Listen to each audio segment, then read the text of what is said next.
Buenas tardes.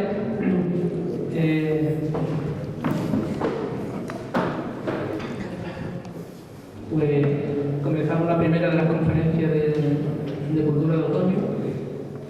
Nuestro invitado de hoy, don Rafael Rodríguez Moreno, al que tuve el gusto de conocer en la jornada de arqueología en Olivares y posteriormente tratarlo en una consulta que él realizó en el ayuntamiento nuestro, en el Ayuntamiento de Alcázar. Es licenciado en Filosofía y Letras por la especialidad de Historia Universal por la Universidad de Sevilla. Ingresó en el cuerpo de profesores de enseñanza secundaria en 1978. Fue profesor de humanística, geografía e historia en diversos institutos de enseñanza secundaria. En el IES Locusol y de San Lucas Mayor, pues ha ejercido la docencia entre 1985 y el año 2006. Con la llegada a San Lucas la Mayor, empieza el reconocimiento del entorno, donde imparte clases de geografía e historia, incorporando sus conocimientos al aula para la concienciación del alumnado sobre sus raíces históricas, el respeto a su patrimonio histórico y paisajístico. Bajo mi punto de vista, es una opinión personal que incorporo, es un planteamiento docente ejemplar el que tiene Rafael, porque yo consideramos por lo menos muy necesario el hecho de que este planteamiento docente de valorar el patrimonio pudiera ponerse en marcha un día en nuestro pueblo, en el IES de nuestro pueblo, ¿no? Entonces, en definitiva, es un docente que ama y que valora el patrimonio de todo su entorno. En 1999 inició el proyecto de investigación Olivares, Albaida del Aljarafe y San Lucas la Mayor, aproximación al conocimiento de la historia y del paisaje en el Aljarafe noroccidental desde la prehistoria hasta la Edad Media. Un trabajo de reconstrucción histórica sobre las vías de comunicación y los modos de poblamientos a partir de los vestigios arqueológicos en la zona. En 2002-2003 participa como asesor científico en la prospección arqueológica superficial de los términos de Albaida del Aljarafe y Olivares, por encargo de la Delegación de Cultura de la Junta de Andalucía. En 2004, fundamentado en los datos ya contrastados por la investigación y por dicha prospección, redacta un proyecto de recuperación, conservación y puesta en valor del patrimonio histórico y del paisaje de esta zona. Proyecto que, con el título Olivares, Albaida del Aljarafe y San Lucas la Mayor, un proyecto de futuro desde la historia y la ecología, entrega a los 3 ayuntamientos. Un año después, presenta aquel proyecto de investigación para solicitar un año de licencia por investigación en base a la orden de la Consejería de Educación de la Junta de Andalucía del 28 de marzo de 2005, y el proyecto es aprobado y implica realizar una prospección arqueológica sistemática superficial del territorio objeto de dicha investigación. Sigue el año siguiente, tiene un año de estancia en el Departamento de Historia Antigua de la Universidad de Sevilla para realizar dicho proyecto de investigación. Entre 2006 y 2007 participa también como asesor científico en la prospección arqueológica superficial y sistemática del municipio de San Lucas la Mayor para la realización de la Carta Arqueológica. Y entre los años 2007 y 2011 colabora activamente con la Consejería de Patrimonio del Ayuntamiento de Olivares y el Servicio Municipal de Arqueología y Patrimonio, dirigido por el arqueólogo Pedro Rodríguez Cueva, codirector de la ya señalada prospección arqueológica sistemática de cobertura total, en la definición y redacción del proyecto Olivares, un proyecto de futuro desde la historia y la ecología. Todos sus trabajos los publica él y tanto sus ponencias los publica en la web de turismo del Ayuntamiento de Olivares, cuya dirección, por si queréis acceder, es www.turismo-olivares.es. Y bueno, a partir de ahora pues le cedo la palabra para que nos hable un poco de nuestro río, de la navegabilidad y la importancia del entorno de nuestro río. ¿Vale? Gracias, Pedro. Gracias a todos y a todas.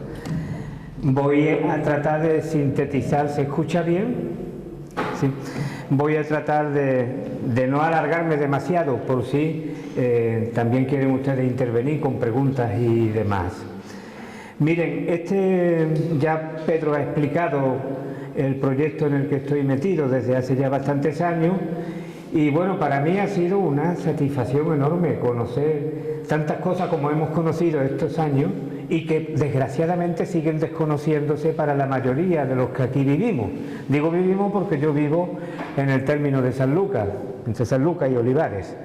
Entonces, me resulta a muchas veces lamentable que cosas que vamos descubriendo muchísimas, ¿no?, pues todavía no puedan ser conocidos, porque siempre se encuentra uno con muchos problemas administrativos generalmente para lograr que se pongan en marcha planes de recuperación del patrimonio y puesta en valor. Bueno, les voy a explicar en esta hora aproximadamente lo que ha sido el río Guadiamar en la antigüedad prerromana, romana, y hasta la Edad Media, hasta el fin de la Edad Media. Desde la Edad Media para acá, digamos, más conocida ya la historia de lo que ha sido, pero desde la Edad Media para atrás eran muy pocos los datos que teníamos cuando empezamos este trabajo de investigación. Tampoco les puedo dar una referencia. Cuando empezamos las prospecciones en Sanlúcar o en Olivares, costaban en la Consejería de Cultura alrededor de 14-15 yacimientos. Hoy, entre Sanlúcar, Olivares y Albaida, sobrepasamos muy ampliamente el conocimiento de más de 100 yacimientos arqueológicos, que se están incorporando a la base de datos de la Junta de Andalucía sobre el patrimonio. El río Guadiamar, su nombre es un nombre que proviene del árabe, no está muy claro el qué, luego daré 4 posibilidades de cuál fue su nombre árabe, pero el río en la antigüedad es conocido como Maenúbar. Así lo cita ya el romano Plinio como río Maenúbar. Pero como río Baetis, referido al Betis, al Guadalquivir y tantos otros, hemos de suponer, y casi con seguridad porque no es latino el nombre, que es un nombre anterior, prerromano, es decir, un nombre que ya se hunde sus raíces en la historia, no sabemos hasta cuándo. Así como sospechamos que el nombre Betis es fenicio, no sería de extraño que provenga también de raíces de época tartésica el nombre del Maenúbar. Bien. La fuente en la que me he documentado para este trabajo, no los voy a leer todo, un poco por si quieren luego preguntar algo, son fuentes todas de prospecciones, las que se han hecho sobre la zona que es objeto de este trabajo. La zona puede decirse que es desde el río Guadiamar a la altura de Gerena hasta Aznalcázar. Todo este valle que atraviesa las tierras de Olivares, de Albaida, bueno, no tanto de Albaida, de Sanlúcar, la Mayor Hueva, y penetra en Aznalcázar, además de Benacazzón. Entonces, este es el objeto de este estudio en concreto sobre la vía, lo que llamamos la vía fluvial. Cuando decimos vía, nos estamos refiriendo a una vía de comunicación. ¿Y por qué? Porque tenemos cada vez más constatación de que efectivamente fue navegable. No nos vamos a imaginar grandes barcos, posiblemente estos se quedaban por aquí muy cerquita de Aznalcázar, porque ahora lo veremos, ustedes saben que Aznalcázar era casi costera, prácticamente costera, una gran penetración, lo que llamaríamos un golfo marino del Atlántico, penetraba hasta muy cerquita de lo que es la zona de Aznalcázar y actualmente Pila, y hasta aquí llegarían los grandes barcos, pero eso lo iremos viendo. Esta es la documentación a la que nos estamos refiriendo. Estas son las prospecciones en las que estamos actualmente trabajando, en los términos de Olivares y Albaida del Aljarafe. Y bueno, yo lo que he hecho aquí es sacar, digamos, las primeras conclusiones de todo este trabajo de investigación que vaya, pues me parece recordar, por 11 años o algo así. Entonces, sí quiero deciros que todos los datos que yo doy están sujetos a la revisión que supone unas prospecciones superficiales, donde apenas se ha hecho excavación, que es lo que estamos reclamando, que se puedan hacer por fin, pero donde apenas se ha hecho, alguna de urgencia se ha hecho, pero en realidad son prospecciones superficiales, con todo lo que pueda dar de márgenes de error. De todas maneras, el análisis que se ha hecho es muy profundo y pensamos que, digamos, las conclusiones están siendo bastante acertadas ahora mismo. Digo que estas prospecciones pues se han hecho pues peinando el territorio prácticamente. Me refiero a las de Sanlúcar, Olivares y Albaida, que es la que hemos estado trabajando este equipo. Cuando cito el Cerro de la Cabeza de Olivares, no sé si lo conocen, pero es de las 3 ciudades que nombra Plinio a orillas del río Mainuba, es la que más posibilidades tiene ya de darse por seguro, que es la Elia, Olontiji para Aznalcasa y posiblemente Lastiji para Aznalcoya. Algunos espacios verán ustedes que tienen todavía, le faltan datos, y es que están poco prospectados: Benacasón, Salteras, y algunas zonas verán ustedes que no aparecen datos nuestros porque simplemente están fuera del estudio en el que estamos. No quiere decir que no lo haya. Por ejemplo, el este del territorio de Aznalcasa, pues nosotros no lo hemos estudiado, lo hemos metido en el valle del Guadiamar.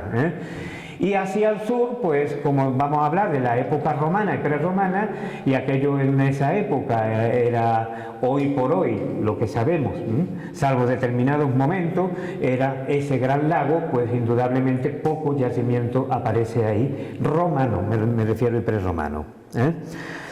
Bueno, esta zona del Valle del Guadiamar es muy rica en agua, y eso es muy importante, tanto de manantiales como de corrientes, bastantes arroyos, y todas han sido usadas tanto para el abastecimiento de las poblaciones desde la prehistoria, como para la navegación en cuanto al río Mainuba. Y posiblemente las desembocaduras de algunos arroyos. Eso lo iremos viendo. Aquí os muestro una serie de fotografías de ver cómo el agua mana de la tierra prácticamente en algunas zonas. Estas corresponden al término de Olivares, donde el regadío se plantea muchas veces simple y llanamente metiendo ahí una goma. En su curso, y esto sí que es importante para aclararnos el espacio en el que estamos trabajando, el Mainuba, o sea, el Guadiamar, siempre que diga el Mainuba me estoy refiriendo al Guadiamar, recibía agua de otros ríos o arroyos más o menos estacionales, según las estaciones del año, igual que hoy, quizá en algunos momentos históricos hemos tenido épocas de más lluvia o de menos agotamiento de las aguas corrientes, Entonces, y probablemente algunos de esos arroyos, ahora los mencionaré, también fueron navegables en la prehistoria y en la protohistoria. Cuando digo protohistoria me estoy refiriendo al siglo I antes de nuestra era, el siglo I antes de Cristo, me estoy refiriendo. Es decir, cuando en esta zona se implanta esa civilización que conocemos como los tartesos, que luego a partir del siglo V es seguido por los turdetanos hasta que entran las primeras avanzadillas romanas y se asientan en esta zona, pues a partir de finales del siglo III, que es cuando se funda Itálica. Bien, hay 3 ríos, el Agrio, el Arlanchón y el arroyo de San Cristóbal, que pudieron llegar a tener una extensa zona de navegabilidad. Después al oriente tenemos los arroyos de Valdegallina, Valdárrago y La Coriana. Y aquí en la cercanía ya de Aznalcasa tenemos el arroyo Alcarayón, y atención a este, que delimita por el oeste la vega del Mainuba Guadiamar desde el extremo sur de esta vía de comunicación.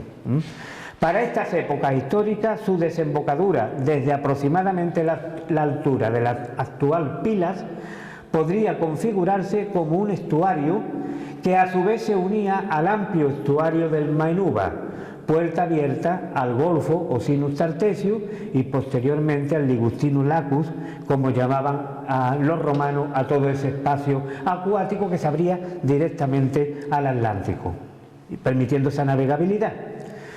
Vamos a verlo así que se ve más fácilmente. Miren, este sería el curso del Mainuba en la actualidad, salvo esta zona, entre estas 2 flechas, ¿se ve bien? Sí. Donde hemos reconstruido un poco lo que sería el cauce antiguo. Actualmente esto hace aquí un espacio así, un meandro, que no aparece ahí.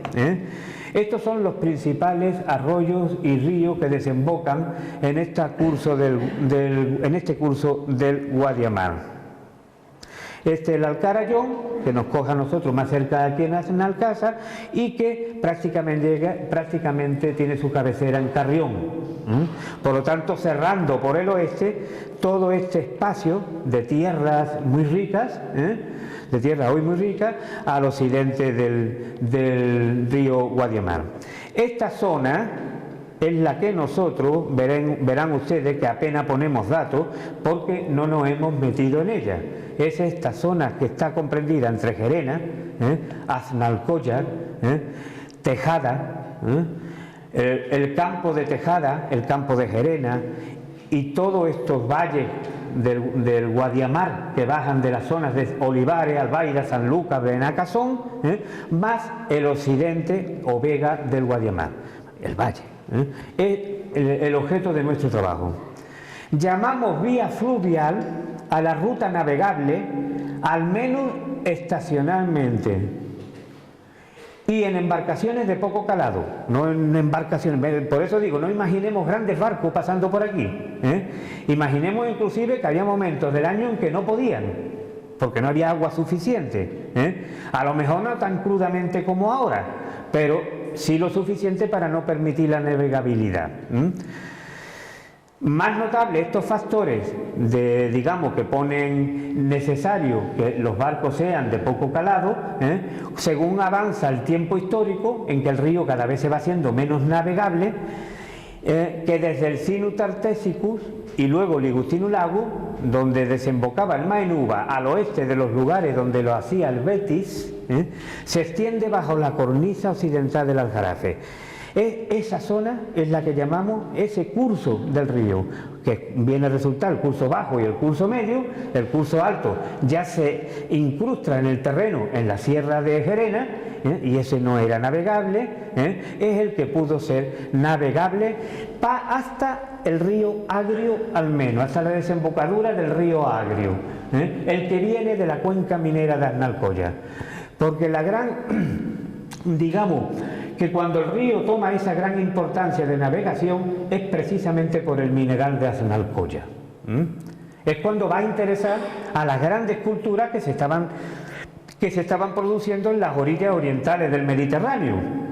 Estoy hablando de la cultura egipcia, estoy hablando de la cultura fenicia, de manera muy especial. Los fenicios fueron grandes navegantes. Los fenicios se asentaban en lo que hoy es el norte de Palestina, Israel, y el sur del Líbano. Esa es la zona fenicia. Y nuestra historia se une totalmente a esa zona y a Egipto, pero muy especialmente a esa zona fenicia. Muy pronto van a venir también griegos, navegantes griegos. Esta vía desarrollará una importante función comercial en el trasiego y beneficio del mineral y metal proveniente sobre todo del núcleo de Aznalcóllar. Según Plinio, 3 ciudades, Ópida, las menciona como Ópida es un tipo de ciudad pequeñita, no imaginemos, cuando decimos ciudades no estamos pensando en lo que hoy es una ciudad, Pueden imaginarse, por supuesto, que si Orontigui era Aznalcázar, era muy chica, era muy chiquita. A lo máximo esta parte antigua de Aznalcázar, donde estamos nosotros, a lo máximo.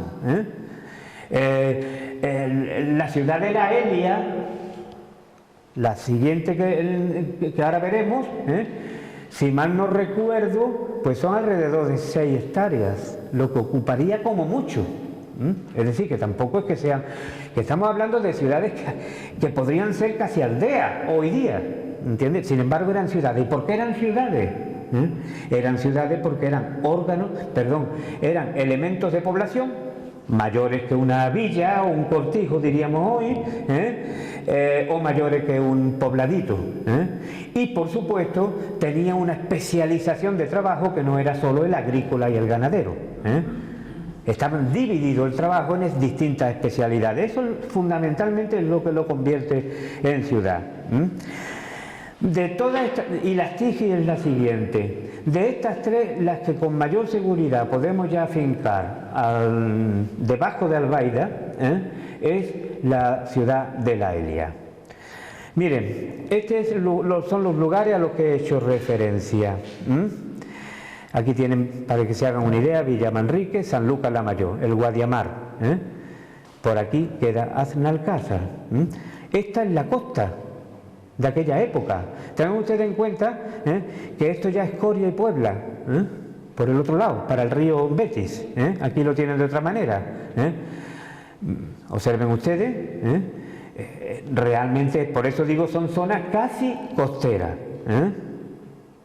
¿Hasta cuándo duró esa situación? Es difícil todavía de saber. Las investigaciones siguen y hay diferencias importantes entre unos y otros investigadores. Nosotros damos aquí, digamos, una cifra aproximada que podría ser que para finales del Imperio Romano ya se hubiera llegado. Todavía este lago es mencionado en el siglo IV de nuestra era, después de Cristo. Entonces, puede ser que para finales ya del imperio, toda esta inmensa zona ya se hubiera cerrado al mar y se estuvieran convirtiendo en lo que hoy son las marismas. Poco a poco ese agua se va yendo, poco a poco va desapareciendo y va emergiendo la tierra. Esa tierra todavía hoy húmeda, porque está muy influida por los movimientos marinos, que son las marismas, simplemente, ¿entiendes? Las marismas es esto, es lo que nos falta para rellenar el mapa de hoy, claro, era agua todo. ¿Hasta cuándo? Ya lo veremos, que hay investigadores que lo sitúan mucho más lejos. El lago Ligustino, cuando esta barra, esta Matalascaña que cierra Doñana por el suroeste, se cierra y de golfo va convirtiéndose en un lago. Un lago se va cerrando, finalmente solo el Guadalquivir es el que pasa por aquí. Cuando esto se cierra plenamente, aquí lo vemos ya un poquito, entonces cuando la navegación digamos, a través de él se va yendo y se va haciendo a través del Guadalquivir, o sea, del Betis. No quiero decir Guadalquivir hasta tiempos árabes. El nombre suyo anterior a la época de Al-Ándalus es Betis, Baetis, más bien, en latín. Entonces, por el Guadiamar, este movimiento en la costa, donde se va cerrando el Ligustino, se va rellenando con la sedimentación de los grandes ríos, sobre todo el Betis y el Maenúba, se va cerrando la navegación y al mismo tiempo va emergiendo la tierra y la navegabilidad por el río va lentamente en un proceso agotándose. No está claro, repito, aquí hay una investigación más reciente del año 98 del profesor Rodríguez Ramírez de la Universidad de Huelva, que sitúa el cierre hasta todavía en el siglo X de nuestra era, es decir, época de Al-Ándalus. Por eso digo que no está terminado no ha terminado, digamos, la investigación sobre este tema, sobre la evolución que va a seguir el lago Ligustino. ¿Hasta cuándo realmente, digamos, va a ser posible una cierta navegabilidad allí? Que las zonas marinas, por supuesto, estos no son fósiles, pero sí son muy antiguos. Son conchas que algún niño a lo mejor de época romana se llevó a la Elia y jugó con ella, al igual que nuestros niños de hoy. Allí nos las hemos encontrado entre los materiales romanos, si no son un poquito anterior. Esto aparece en todas estas tierras, y no me estoy refiriendo ya a los fósiles, que son mucho más antiguos. La duda es esa ciudad de Olontiji mencionada por Plinio la Elia, es Aznalcázar. Este es digamos, los cabezos sobre los que se sitúan Aznalcázar. Este sería el casco antiguo donde está la iglesia, donde estamos ahora, y posiblemente pudo ser, si en algún lugar de por aquí estuvo Olontiji, posiblemente fue ahí. Esta fotografía está tomada desde el Corredor Verde, como ven ustedes. Aquí lo que he querido destacar, porque asoma el campanario, lo que es la importancia de ese murallón sobre la que pudo asentarse Aznalcázar antes de los romanos, Olontiji.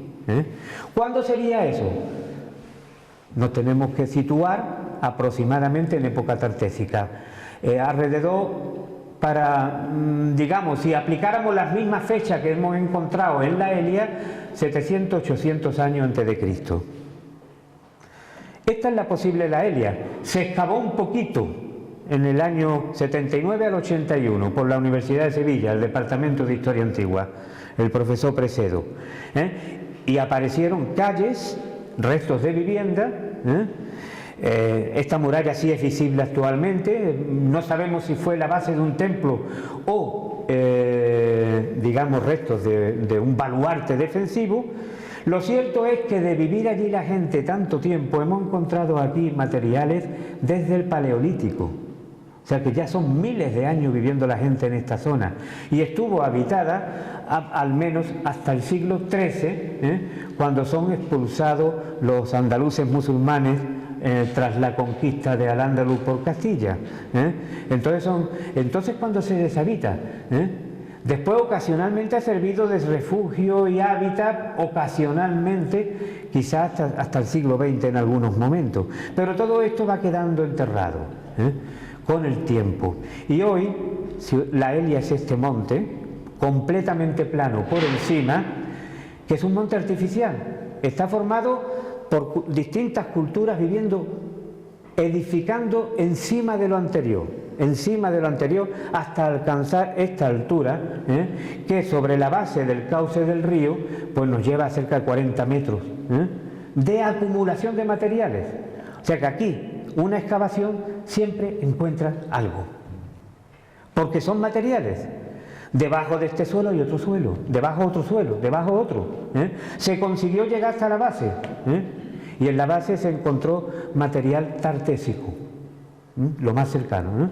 Todavía es posible que se pueda llegar, porque en otros lugares esto coge nada más, esta excavación está hecha en este trocito de aquí arriba, nada más. Pero ha dado la riqueza de poder hoy empezar a conocer la Elia. Las monedas que aparecen en la zona ponen todas también la Elia. Y esto es el cerro del castillo de Aznalcóllar. Recuerden ustedes, lo he dicho, que era el objetivo, Aznalcóllar. Las murallas, muy difíciles de ver porque están en la pendiente, en superficie casi no se ve nada, están en la pendiente, nos hace pensar que este pudo ser la Lastige. Estas murallas son, para la persona que excavó primero en esta zona, Margium, anteriores a la llegada de los fenicios, es decir, podrían ser de los siglos VIII aproximadamente.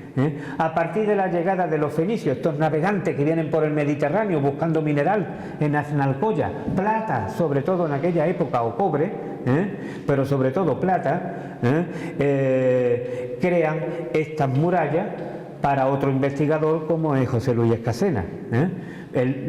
Para él son fenicias, y posiblemente puedan ser fenicias. En todo caso, enfrente, esto está aquí, es vean qué chico era, ¿se dan cuenta? Esto es Aznalcóllar, una parte nada más de Aznalcóllar hoy. Esto es el cerro donde está el castillo, vamos, lo que queda, no queda casi nada, estas murallas prácticamente, que son anteriores al castillo islámico, y sin embargo fue posiblemente Lastige. Y aquí enfrente, esta planicie de aquí, posiblemente también formó parte de esa antigua Lastige. Es el cerro de los Castrejones, que también es artificial, como el que hemos visto de la Elia. Este cerro también es artificial. Vivir uno encima de otro va formando esa acumulación. Pero esto dejó de estar habitado en el siglo IV antes de Cristo, y parece que entonces toda la actividad se centró ya en la zona propiamente de lo que hoy es el Cerro del Castillo. Esto lo he explicado, paso un poquito de estas... exactamente. Entonces, para época romana, este itinerario fluvial estaba cruzado por 3 o 4 vados de importancia para pasar de una orilla a otra.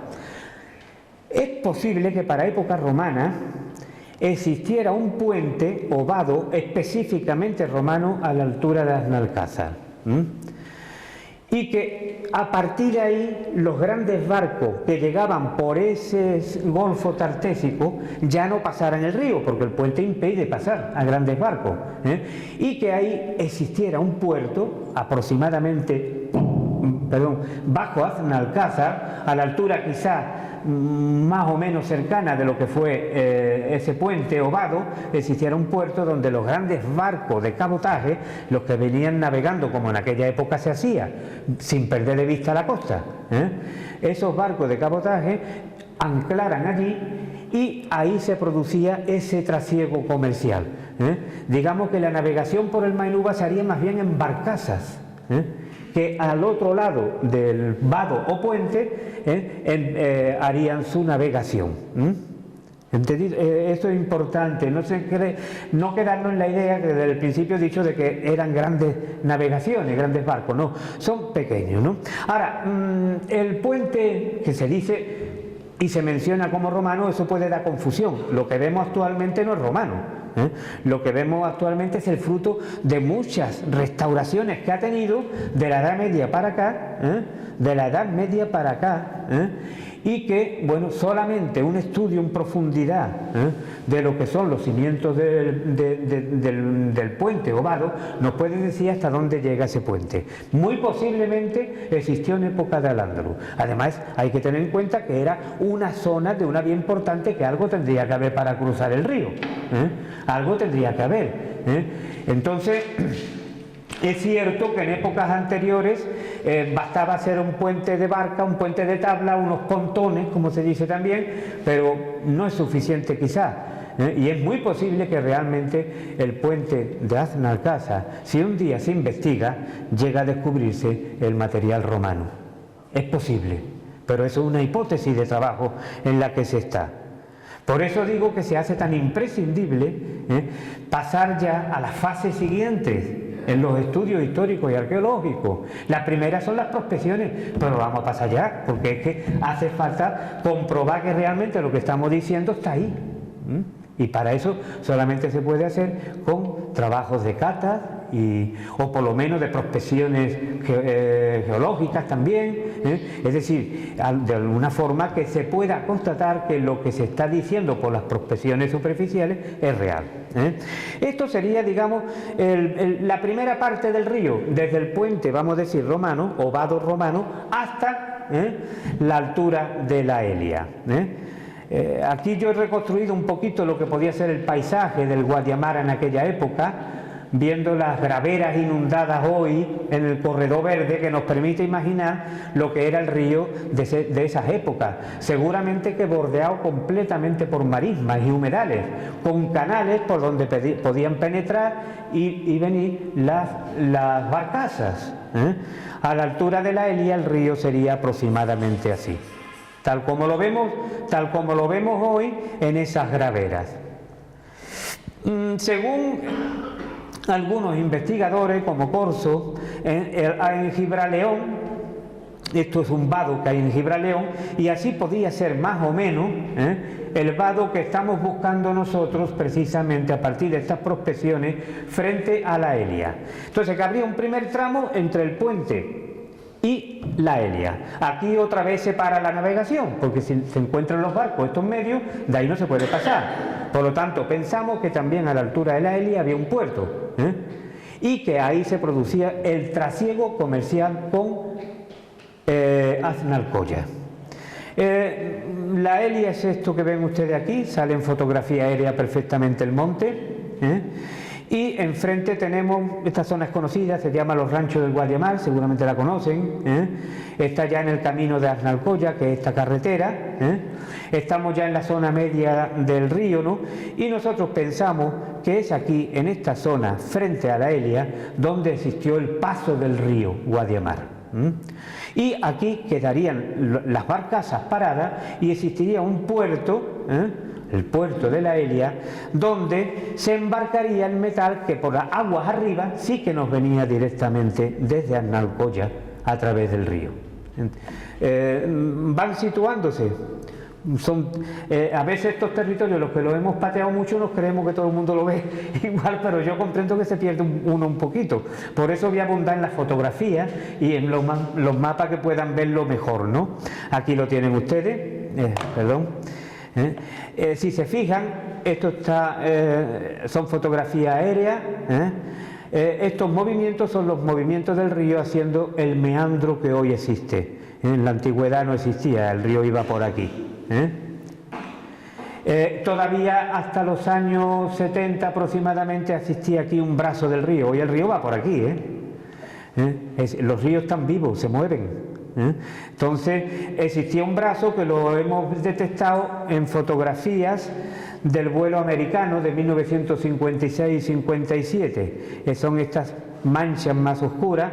Nos hace ver que el río, además de por el sitio por donde iba bordeando esta zona, lo cual abunda en esa hipótesis nuestra de que el río antes iba por esta zona, por esta zona, y que por aquí estaba el cruce del Guadiamar y el puerto de la Elia.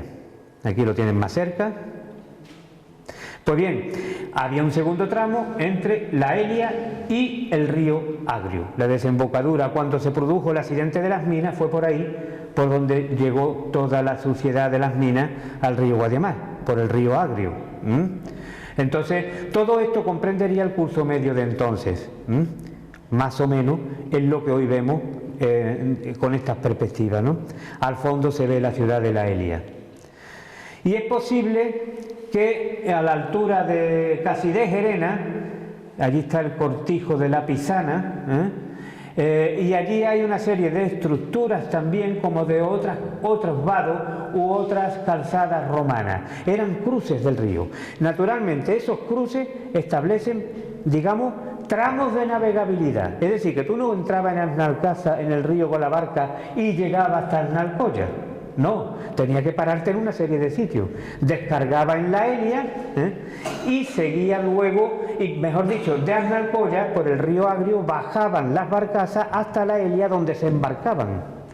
A su vez, para ya traerla aquí y de aquí ya al Mediterráneo, o sea, al Atlántico primero y al Mediterráneo después. Esa es más o menos lo que llamamos la vía fluvial, que por supuesto se empleaba no solo para estos minerales de Aznalcóllar, sino también para productos agrarios, para un intercambio comercial con los pueblos y las culturas del Mediterráneo. Ya de Gerena para arriba el río, como dije, va encajado en la sierra. Bien, estos son pues los tramos a los que he hecho referencia. El sitio del puente romano o vado romano de Aznalcázar, si es que existió, y el vado de la Elia. Es el tramo más largo de navegación. Albaida hasta aquí. Entonces, desde aquí al vado que hay en el Tarajá, esta es la desembocadura del río Agrio, esto es Aznalcóllar. Por aquí entraban los minerales. De aquí para arriba, la navegabilidad ya casi toda es local. Siempre el río ha servido para pescar, para cazar en sus orillas, en sus marismas, para recolectar desde el Paleolítico, ¿no? Y finalmente ya el otro vado que existe en el cortijo de la Pisana. Estamos ya a la altura de Gerena. Por lo tanto, esta ya es la zona en que se va convirtiendo poco a poco en el curso alto. Desde aquí tenemos curso medio y curso bajo del río de entonces. Hoy el curso bajo es de Aznalcázar hacia abajo.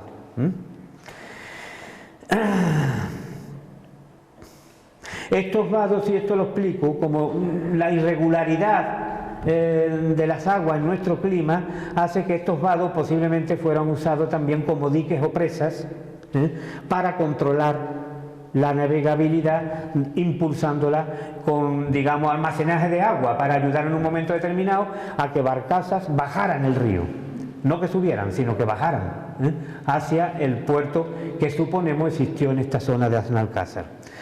Aquí tienen ustedes el puente, ya lo he explicado, esto que vemos es en gran medida inclusive del 18, o sea del siglo XVIII, perdón. Aquí tenemos la parte de la Elia, el segundo tramo. Estos son los vados que creemos existieron arriba de la Elia. Más allá tenemos restos de una calzada romana cruzando el río, es el vado del Tarajal, y este es el existente en el cortijo de la Pisana. Están totalmente destruidos. Estos han sido usados luego, posiblemente en época de Al-Ándalus, para hacer una azuda, o sea, para una presa para el agua. Esta es la zona. En todo caso, quiero deciros que a partir de un momento, al norte de Olivares, hay un cruce muy importante del río, que son los restos del acueducto que llevaba el agua a la ciudad de Itálica, desde Tejada la Nueva. Entonces, en esa zona del río, en la altura de la Pisana, el acueducto se hace subterráneo, es esto. La profundidad hasta hace pocos años era bastante mayor, pero ha habido un derrumbe. Esta es la entrada de la zona subterránea y los restos del acueducto en el mismo lecho del río. Aquí lo tienen ya en tierra firme, que hay, les voy a decir, 400 metros de acueducto visibles. De verdad que yo muchas veces me alucino, porque esto no lo conoce muy poca gente. 400 metros de acueducto, y es más bonito de ver aquello, ¿no?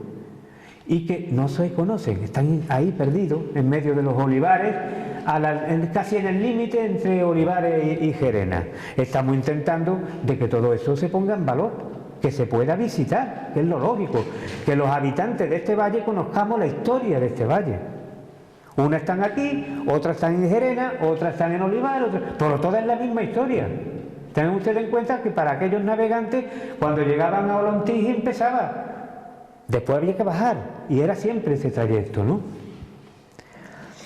Después siempre se usaría, igual que hoy, para cría de caballos también, seguramente para ganadería, igual que hoy vemos hacer también en Doñana.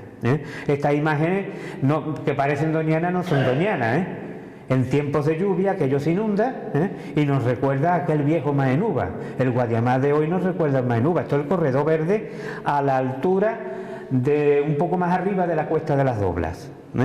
Como ahí hay caballos, pues parece uno que está totalmente en las marismas, pero una visión que nos permite a nosotros recordar lo que fue este río. Aquí tienen ustedes esa recreación de zona de marisma. Aquí la vemos en distintos lugares del valle, en los entornos de la Elia. Pues bien, esto sí quiero un momentito pararme para que veamos qué tipo de poblamiento va a haber a lo largo de la historia. Miren, la historia aparece aquí ya poblamiento en el Paleolítico. Nos podemos situar por lo menos 40 o 50.000 años, por lo menos Paleolítico superior. ¿Qué ocurre? Que los materiales que nos han aparecido en algunos yacimientos, materiales de piedra labrada y demás, están desubicados. A lo mejor te lo encuentran en un camino. Pero claro, ¿cómo ha llegado el camino ese? ¿Cuánta gente ha pasado ya por ese camino desde que existe, ¿no? ¿De dónde ha venido? ¿Del cerro aquel, de aquel? No sabemos. Lo han sacado los tractores bajo tierra, y ahora se ha esparcido y cualquiera sabe de dónde vienen las cosas. O se han cogido gravas del río para echarlo en los caminos, y con ellas venían esos materiales que a su vez el río los ha traído desde la sierra. O sea que se puede imaginar, es muy difícil por la tipología nada más ubicar si tal o cual material pertenece a la zona misma y a qué momento inclusive. Por supuesto, más difícil es concretar el sitio. Con todo, algo sí se podemos concretar, porque a veces lo hemos encontrado en lugares que ese material ha tenido que ser creado allí. Está claro que una piedra se cae y baja, lo que no hace subir, como no la suba alguien. Entonces, eso nos da ya más seguridad. Encontramos, por lo tanto, materiales del Paleolítico, ya del Neolítico es más fácil encontrar, y lo hemos encontrado también, pero también fuera de su lugar, desubicado, salvo en algunos sitios, ¿no? Pero cuando esto empieza a tomar importancia es a partir de la edad del cobre, del aproximadamente 2800 años antes de Cristo. Es lo que se llama calcolítico, y para eso Analcázar tiene mucho que decir con su yacimiento de cobre precampaniforme, y la cultura campaniforme específicamente de aquí. Es un tipo de cerámica en forma de campana, por eso se le llama campaniforme. Yo siempre he sido partidario de que cuando en un lugar se crea un museo, lo que haya en los fondos del Museo Arqueológico de Sevilla, en los sótanos, debían pasar a ese museo local. ¿Entienden? Pero es que siempre está el tema de cuándo se puede hacer las cosas, ¿no? Pero sería muy bonito que aquí estuviera por lo menos una vasija campaniforme de Arnalcoza, de 2000 años antes de Cristo, de la época del cobre, ¿no? Cuando estaba empezando esta navegación. Porque claro, los primeros navegantes de la edad del cobre vienen a buscar cobre aquí o vienen a buscar plata. En esa época posiblemente ya cobre, y posiblemente es entonces cuando se empieza a explotar las minas de Arnalcoya. Parece que hay indicios de explotación minera en Arnalcoya 3000 años antes de Cristo. Y esa gente que se interesaba por esos minerales pasó por aquí, río arriba, y bajó luego. ¿Entiendes? ¿Y a dónde fueron? Bueno, en esos momentos tengan ustedes en cuenta que están naciendo las grandes culturas urbanas del cercano oriente y necesitan cobre, tanto en sí mismo como para mezclarlo con el estaño y hacer el bronce, en la edad del bronce. Para ellos, para nosotros todavía no, pero para ellos sí, y necesitan esos minerales y se dedican a navegar por todo el Mediterráneo. Entonces, ¿de dónde vienen? Pues de lo que hoy es Irak. Ese Irak, una de las culturas más antiguas del mundo y que tanto ha dado a la humanidad, ¿no? O Egipto, y vienen a buscar por aquí. Hay pueblos ya que empiezan a especializarse como mineros y empiezan a especializarse como navegantes, comerciantes, diríamos nosotros hoy, ¿no? Después ya empiezan ya tenemos un vacío, no sabemos qué pasó en la edad del bronce, hay como un vacío poblacional, se han hecho muchas teorías, que si hubo un cambio climático, nada se ha podido constatar todavía, pero sí parece que desciende la población. Efectivamente, cuando en las prospecciones nuestras llegamos a edad del bronce nos encontramos muy escasos materiales. Estamos hablando del 1000 al 2000 antes de Cristo, 1600, 1500, pero encontramos muy poco. Al final, sin embargo, de pronto hay otra vez mucho material de todo. Estamos ya acercando a la época tartésica. Enseguida empiezan a llegar estas poblaciones de navegantes que vienen a buscar plata, en este caso sobre todo. Son los fenicios y griegos a los que ya me he referido. Luego, cuando los fenicios desaparece, la civilización fenicia, hacia el VI antes de Cristo, serán sus herederos, otros fenicios asentados en el norte de África, los cartagineses, los que vienen a comerciar. Y aquí hemos encontrado de todos ellos. Y finalmente se establece la población turdetana, que es, digamos, los de siempre de aquí, pero ya con toda la mezcla que se ha producido a lo largo de ese milenio. Porque no hay que olvidar que hoy Andalucía es una mezcla impresionante, lo que llamaríamos una prueba impresionante de mestizaje histórico. Los andaluces de hoy somos el resultado final de un montón de gente que por aquí ha pasado. Y de culturas muy importantes que han dejado mucho en Andalucía. Y los sitios que aparecen pues son poblados, pequeños poblados, ciudades, ópidas, villas. La villa es lo más parecido a lo que hoy diríamos cortijo importante, ¿no? O no importante, a lo mejor una pequeña cortijada. Y finalmente las torres también son muy importantes como vigilancia, y finalmente el mundo andalusí de alquerías. Las alquerías pueden ser desde como un cortijo a una pequeña aldea o un pueblo. Las hay muy grandes y muy pequeñas. Bueno, vemos algunas imágenes del río, que en la prehistoria y en la antigüedad, es decir, hasta el final de la época romana, es fundamentalmente navegable y se usa fundamentalmente por ello, pero desde la Edad Media se usa fundamentalmente para sus aguas, unirlas a molinos para mover con energía hidráulica o para regadíos. Vemos algunos de los asentamientos más cercanos. No quiero, me voy a pasar un poquito por lo alto para que vean algunos de los asentamientos más importantes y materiales de ellos. En la villa de Quintera, que nos ha dejado materiales muy importantes. Esta mano que ven ustedes aquí de mármol, pero es así de grande. Pueden ustedes imaginarse lo grande que sería la estatua también. El Cerro del Aspero está en la misma orilla del río, oeste de los Marcelinos, también está en la orilla del río, o los asentamientos estos que están lindando con la autovía del quinto centenario, están pegados también al río. Todos estos están pegados al río. Este cortijo Crispín está en la base misma de la balsa de Aznalcóllar, en el río Agrio, o la villa Cortijo de San Antonio. Estos son yacimientos, esto que ven ustedes aquí, lleno de materiales, trozos de cerámica y demás, es un yacimiento arqueológico en superficie. Por eso es tan importante preservar estos lugares y que queden protegidos, porque son como un libro, es como un libro. En el momento que tú rompes la capa, es como si rompes 7 u 8 hojas del libro y no nos enteramos ya. En Lagunillas, en el río Arganchón, que también va a ser muy importante, Casa Quemada, que hoy ya ha cambiado el paisaje, ya no es así, ahí está toda la estructura de la planta solar, Molinillo, lo tienen ahí. Esta es la calzada romana que aparece al norte de la Elia, los restos de la presa islámica, o sea, andalusí. Esta es la del vado de la Pisana. Miren ustedes, se ven aquí los restos de la calzada sobre el mismo vado. Imágenes del Guadiamar, de unos y otros lugares, que nos da hoy, nos presenta lo que es el río de hoy, pero que en algunos momentos del año nos puede presentar lo que fue aquel río histórico. Una demostración de lo que fue la importancia de esta zona es este escarabeo que encontramos durante la prospección a los pies de la Elia, a la orilla de lo que sería el río de entonces o las marismas de entonces.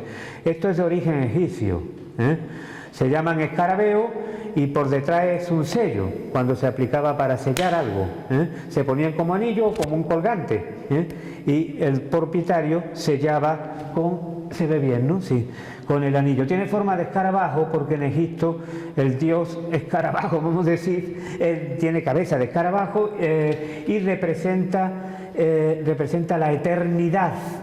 La eternidad, o sea que es un tema religioso también, de la religiosidad egipcia antigua, y también representa la resurrección, vamos a decir, el renacimiento, el renacer, el renacir. Esto nos está hablando de quienes vinieron por aquí. ¿Quiénes pasaron por aquí abajo? Gente que venían de todas estas culturas.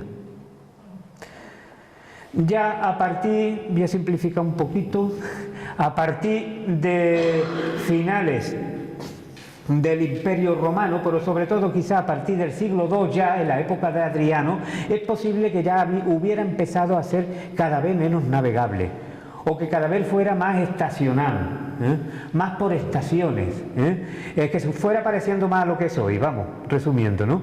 Es posible. Al mismo tiempo, pero en este caso, más que por las lluvias y demás, porque la desecación se estaba produciendo en el Ligustino, en ese lago, poco a poco, por acumulación de materiales. Y posiblemente esa desecación ya se hubiera producido a finales del Imperio. Es decir, que entre el final del Imperio Romano, entre los siglos V y el comienzo de la Edad Media, siglo VI, VII, por esa fecha es posible que la navegabilidad del río ya fuera cada vez más local. A lo mejor ya inclusive la salida al mar, como tenía antes directamente, no era posible. A lo mejor ya desembocaba en el Guadalquivir, como hoy, y la salida al mar lo hacía por el Guadalquivir, pero posiblemente ya con una navegabilidad cada vez más reducida. Que sabemos que eso es así y que el entorno del río había cambiado para los siglos, digamos, 2, 3 después de Cristo, nos lo dice esta necrópolis que encontramos. Esto es la Elia, ya han visto ustedes ese monte. Estaban haciendo allí una planta solar, un huerto solar a los pies de la Elia, y entonces el director del Servicio Municipal de Arqueología de Olivares, ya no existe ese espacio hoy día, esa institución que ha hecho posible tantas cosas allí,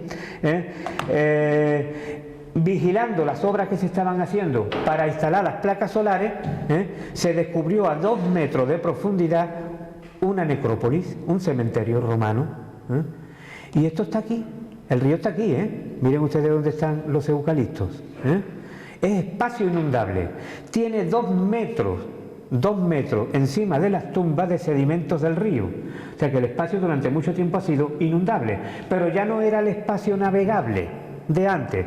Esta necrópolis, este cementerio, nos está diciendo que ahí ya el río difícilmente se iba a navegar, puesto que se estaban enterrando a la gente, Entonces, eso, aquí tienen ya el huerto que hoy se ha creado encima de esta necrópolis. Fue una suerte esa vigilancia de la obra. Si no, no nos enteramos nunca que ahí había una necrópolis romana. Vean ustedes una de las tumbas, se veía perfectamente, inclusive los restos óseos, de lo que se dio tiempo a salvar, porque habían metido la pala y eso cortan seco. Y la hormigonera estaba ya echando hormigón en todos estos hoyos que eran tumbas.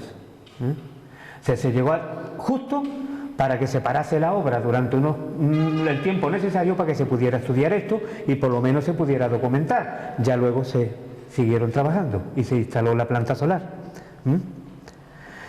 El río ya, una vez que no es navegable, se convierte para regadío, como he dicho, por eso ya es en tiempos de Al-Ándalus.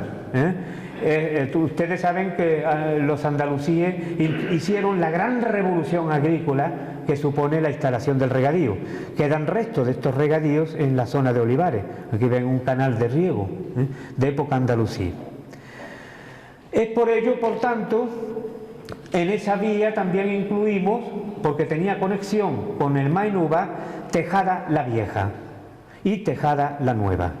Esas dos tejadas, hoy Tejada la Vieja es solamente un yacimiento, está abandonado desde el siglo IV a.C., son los restos de su muralla y los restos de sus viviendas, porque esta sí está excavada, suficiente como para poderse ver. Y esta es Tejada la Nueva con los restos de la muralla romana y árabe.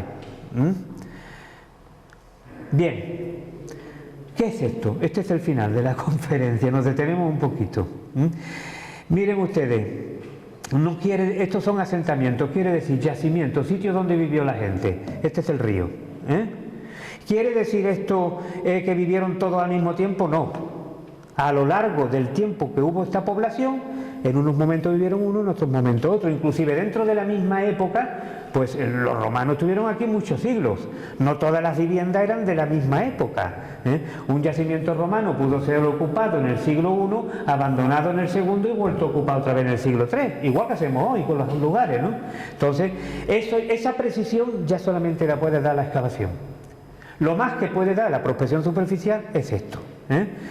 Les indico en amarillo sitios donde vivió gente de la edad del cobre. Por lo tanto, tercer milenio y parte del segundo antes de Cristo. Lo que pasa es que hemos incluido, para hacer menos complicado el mapa, para hacerlo menos complicado, parte también de la edad del bronce. Pero ya he dicho que de edad del bronce hay poco en esta zona, perdón. Después, en azul son yacimientos de época turdetana, los descendientes, vamos a decir, de los tartésicos. Los descendientes de los tartésicos o tartésicos también, es decir, fenicio-tartésico. Estamos hablando del siglo I antes de Cristo, lo que conocemos como protohistoria. Son asentamientos, por lo tanto, protohistóricos. Son los que dan lugar a estas tres ciudades que he mencionado: Ostigi, Lastigi Olontigi, la Elia y Lastigi. Después, los yacimientos en blanco son sitios donde hemos encontrado paleolíticos, algunos hay. En rojo son romanos, no precisamos la época, ya he dicho. En color moradito son de época posromana, visigodos. Y en verde son andalusíes, que ya no se dedican tanto al tema de la navegabilidad del Mainuba, que a lo mejor ya casi había quedado reducida a Boy de Soberbina, a digamos lo que era Benacasón, la alquería de Benacasón, había quedado reducido quizás ya, pero sí lo van a emplear para regadío o para la instalación de molinos, tradición que va a pasar luego al mundo cristiano que conquista la zona, y son los molinos que hoy nos quedan todavía en el río, que son ya de época moderna o contemporánea inclusive. Bueno, pues aquí tenemos el esquema de lo que ha sido el hábitat de todas estas épocas. Si se fijan, entonces este es el espacio que yo decía, aquí ya no nos hemos metido, porque nos hemos limitado a los sitios más cercanos al río o que tenían buena comunicación con el río a través de arroyos importantes, que en parte podían ser navegables, por lo menos en épocas de lluvia, ahí va la barcaza para abajo, para arriba era más difícil, por supuesto, pero con agua podía bajar. Entonces, eso se ha ampliado hasta tiempos muy recientes. O para los molinos, ¿no? El río, los diversos ríos que hay en esta zona. El arroyo El Carallón va a ser muy importante y curiosamente hay un poblamiento turdetano en esa zona. Turdetano es como antes se decía ibero en esta época, en esta zona. No, aquí no son íberos, esta no es zona íbera, esta es zona turdetana, es otra cosa, no es lo mismo, aunque la época sea la misma. Entonces, todos estos lugares conectaban con el río a través del Alcarayón, a través del San Cristóbal o del Ardanchón y así hasta arriba, al Agrio, y por lo tanto unimos sus cabeceras inclusive a la vía fluvial. Además pensamos que estas tierras son de fácil comunicación, no es como el escarpe del Aljarafe, había camino y sigue habiéndolo hoy que unen perfectamente pues Hueva con el río y tantos otros pueblos con el río. Por lo tanto lo consideramos dentro de la vía fluvial. Hasta Tejada, llamada Tuqui en la antigüedad, porque estaba unida con el río a partir del Ardanchón, navegable por lo menos en parte, y a través de una calzada. Por lo tanto, lo unimos todo dentro de la vía fluvial. Y si ahora hacemos, ya de época romana nada más, no meto de otras épocas, todos son rojos, es el símbolo que hemos puesto para los romanos, pues vemos que hay un sitio de máxima concentración, quedando fuera estos espacios, Benacasón que está poco prospectado, ya lo he dicho, posiblemente el día que se prospecte nos vamos a encontrar sorpresas, y esta zona donde no nos hemos metido, sí en esta otra, por razones de otras vías que hemos estudiado, terrestres, y la tenemos por lo tanto muy marcada aquí, pero sí encontramos que hay un sitio central de mayor poblamiento y de una gran cercanía entre los poblamientos, que es en torno a la ciudad de La Elia. Si Olontiji posiblemente fue una ciudad minera, dedicada al comercio del mineral y a lo mejor a lo sumo una primera transformación para hacer lingotes, La Elia fue una ciudad comercial. Allí llegaban los materiales desde Analcoya y allí se recogían desde Analcázar. Entonces se dedicó más que nada al comercio y quizá a algún otro tipo de transformación metalúrgica, mientras que Analcázar fue embarcadero, puerto. Digamos, Olontiji, sería puerto de unión de la vía fluvial con las vías marinas del Atlántico y el Mediterráneo. Eso es un poco a lo que podemos llegar desde esta perspectiva. No quiero cerrar sin presentaros este sarcófago que está ahí en Castilleja de Talara, que proviene de una necrópolis en Los Narros, el sitio de Los Narros al norte del término, rozando con el de Benacasón, y donde apareció este sarcófago con otros más, una necrópolis, vamos. Esto actualmente está en el patio interior, en el jardín de la finca de Talara. Pude por fin entrar y fotografiarlo y bueno, digo, esto no lo conoce nadie porque esto está allí encerrado, y allí no lo puede ver nadie, ¿no? Yo lo conocí, tuve noticia de él por los datos de Analcázar que tú me pasaste, de la prospección que se había hecho aquí hace ya años, que habla de este descubrimiento de Hernández Díaz, Sancho Corbacho y Collante de Terán, tres grandes arqueólogos sevillanos, ¿no? Y digo, bueno, pues quiero verlo porque esto lo ocupó una persona que vio cómo el río poco a poco iba siendo menos navegable y sí iba a ser utilizado para el regadío o como fuente de energía. Una persona que todavía lo conoció como Maenuba, un río que pronto pasaría a llamarse con nombre árabe.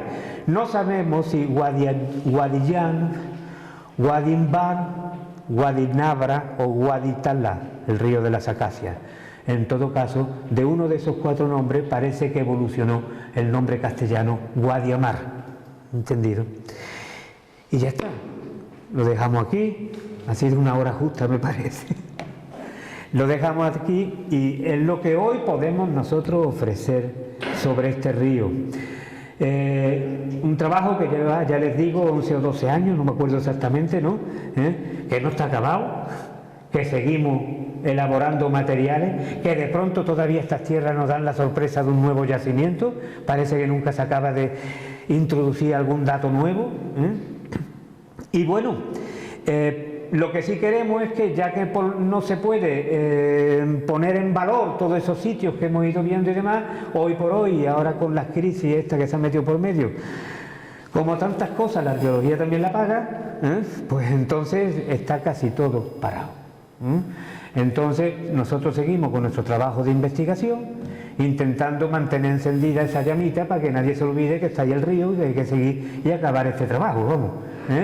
Entonces, poco a poco, pues los datos, las conclusiones las vamos colgando en esa página web que os ha dicho Pedro, donde podéis consultar lo que vamos colgando sobre este tema. Ese es lo que quería exponer. Gracias.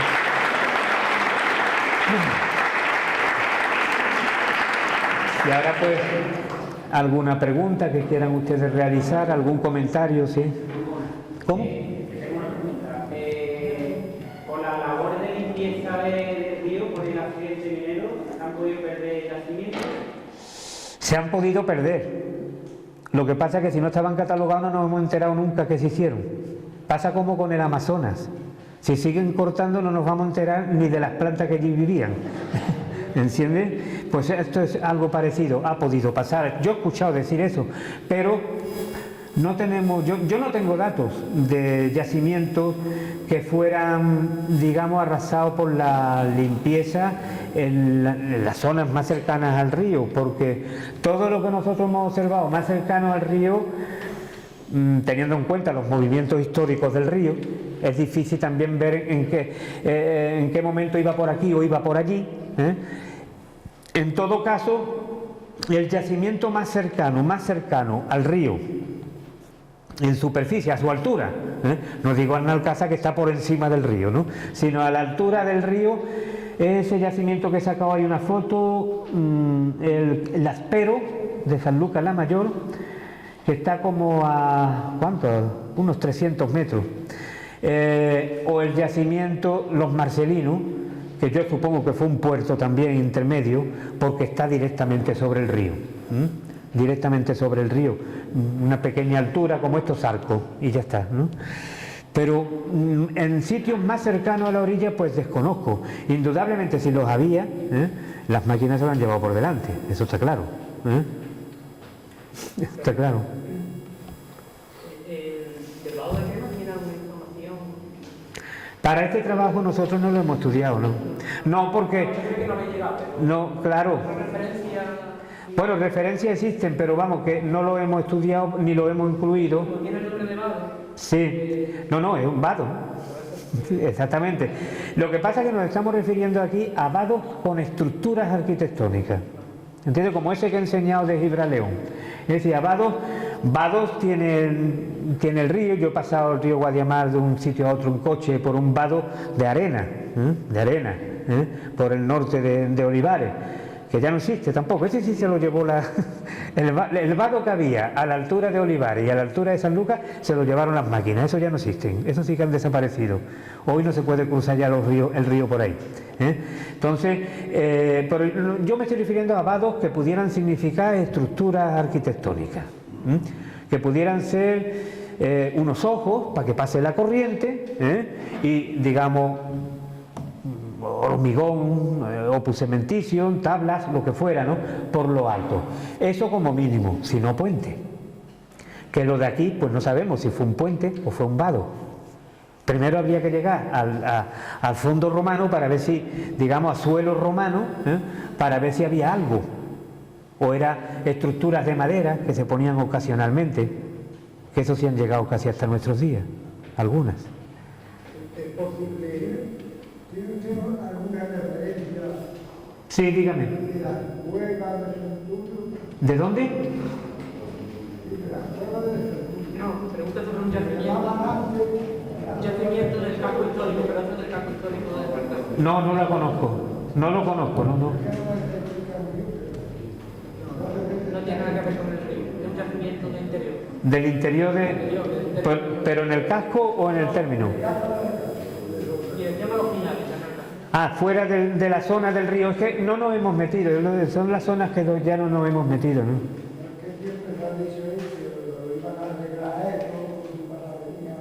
¿Y qué es lo que dice que hay? ¿Unas cuevas? ¿Tiene conocimiento de...? No, no lo conozco. Sí.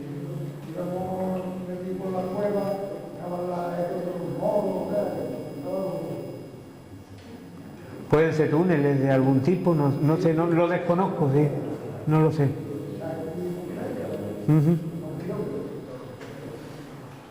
Dígame.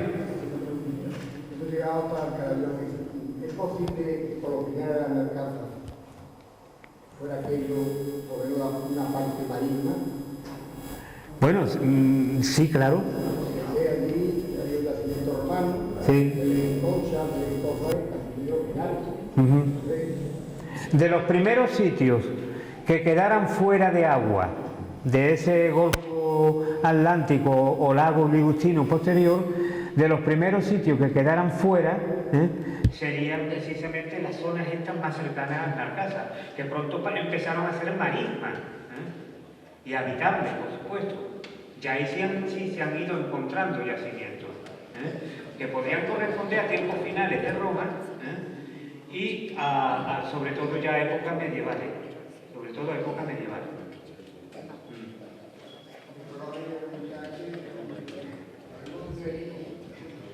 ¿Pero a dónde vamos? ¿A dónde vamos? ¿Qué va a ser del río? Dice usted.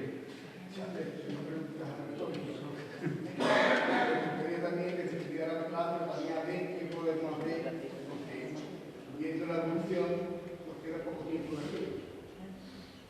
No sé, 10 años, el río desaparecerá. No creo que desaparezca.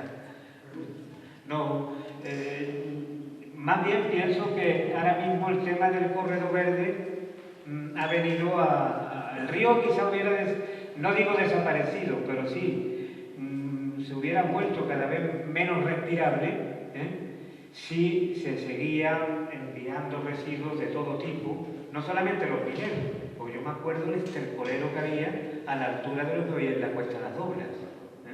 No sé si ustedes se acuerdan de aquello. Es que no se veía la tierra, ¿no? Y todo eso iba al río. Entonces el corredor verde, que a mi modo de ver, quizá no se cuida todo lo necesario que se debiera de cuidar, el corredor verde viene a establecer una tabla de salvación para que el río siga siendo respirable y pueda ser utilizado. Quizá lo lógico sería que toda esta riqueza que hoy vemos de poblamientos, que pueden hacer del río una ruta turística fundamental, y que si hoy no lo es porque todo esto sigue siendo material de investigadores, pero no un material que pueda ser popular, que pueda ser visitable, que sería lo lógico. Entonces, se podría hacer una ruta turística, estaba en el proyecto que estábamos trabajando en Olivares, pero el proyecto de Olivares sobrepasaba el término de Olivares, ya le he explicado, desde Gerena hasta Narcasa. La idea era ligarlo, por eso empezamos a tomar contacto también con otros ayuntamientos y demás, ¿no? Eso se ha quedado paralizado con esta crisis. Eso se ha quedado paralizado. Ya no hay arqueólogos en Olivares que he sacado ahí investigando esa necrópolis que apareció bajo el Cerro de la Cabeza. Ahora mismo no hay.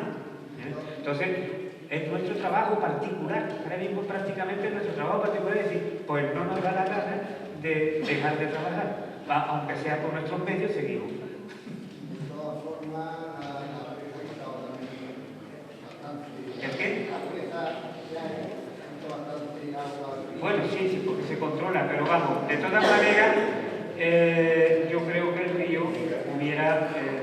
de todas maneras, yo pienso más bien que ahora mismo la presencia del corredor verde hace factible que el río tenga un día ese futuro que yo creo que se merece este río histórico.